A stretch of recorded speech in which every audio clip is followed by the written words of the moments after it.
Bonjour, l'évangile d'aujourd'hui nous dit « Alors que Jésus approchait de Jéricho, un aveugle mendiait assis au bord de la route. Entendant la foule passer devant lui, il s'informa de ce qu'il avait. Or, il lui a appris que c'était Jésus, le Nazaréen, qui passait. Il s'écria « Jésus, fils de David, prends pitié de moi. » Ceux qui marchaient en tête le rabrouaient pour le faire taire. Mais lui criait de plus belle « Fils de David, prends pitié de moi. » Jésus s'arrêta et ordonna qu'on lui amène. Quand il s'y fut approché, Jésus lui demanda « Que veux-tu que je fasse pour toi ?» Il répondit « Seigneur, que je retrouve la vue. » Et Jésus lui dit « Retrouve la vue, ta foi t'a sauvé. » À l'instant même, il retrouva la vue. Il suivait Jésus en rendant gloire à Dieu. Et tout le peuple, voyant cela, adressa une louange à Dieu. Dans cet évangile, nous voyons donc cet aveugle qui profite de l'occasion, qui saisit l'occasion quand Jésus passe et crie très fort « Jésus, prends pitié de moi ». En fait, cet aveugle, c'est un peu chacun de nous. Nous sommes un peu aveugles par le péché. Vous voyez, à chaque fois qu'on commet un péché, en fait, c'est comme une sorte d'écaille que nous avons dans notre œil. Et après, on s'habitue, petit à petit, on s'habitue avec cela.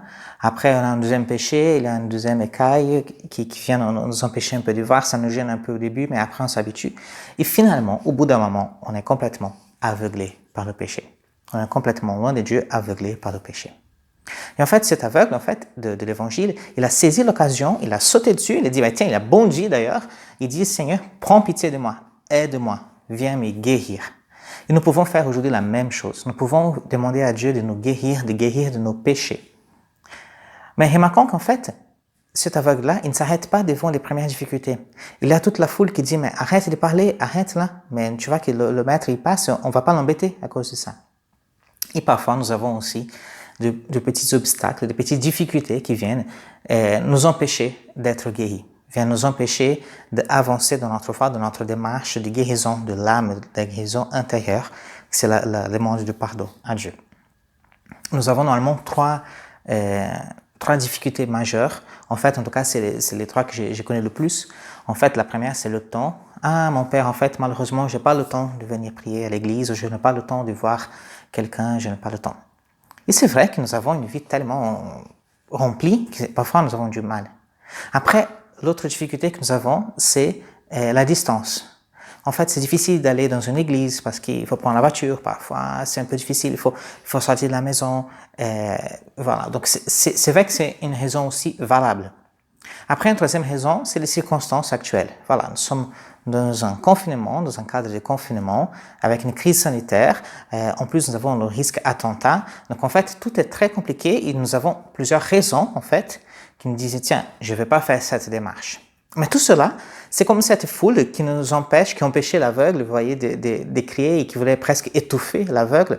Ces raisons-là, donc le temps, le manque de temps, en fait, les distances que nous devons faire, et même les circonstances actuelles, qui sont un peu anxiogènes. En fait, tout cela, c'est comme cette foule qui vient nous étouffer pour dire, mais tiens, je ne veux pas rentrer dans une démarche de foi, je ne veux pas rentrer dans une démarche de prière. Voilà. Je ne suis pas en train de dire qu'il faut sortir dans les rues. Non, ce n'est pas du tout ça que je suis en train de dire. Je suis en train de dire, c'est que notre cœur, en tout cas, est d'avoir ce désir de cette démarche de prière. Et nous pouvons, comme cet aveugle, saisir toutes les occasions. Nous pouvons saisir les occasions pour passer vite fait dans l'église et profiter pour prier 5 minutes, ou pour demander la confession à un prêtre. Presque tous les prêtres de la France, en tout cas que je parle, ils sont en train d'écouter les gens en confession, donc sur rendez-vous normalement, mais en fait tous les prêtres reçoivent les gens pour les confessions. Nous pouvons, ça dépend des églises, mais nous pouvons même aller communier. Donc en fait, il y a des démarches que nous pouvons faire, que nous pouvons sortir, nous pouvons sauter sur ces occasions-là. Je ne sais pas, je vais faire des courses, je profite de l'occasion, je m'arrête 5 minutes dans une église.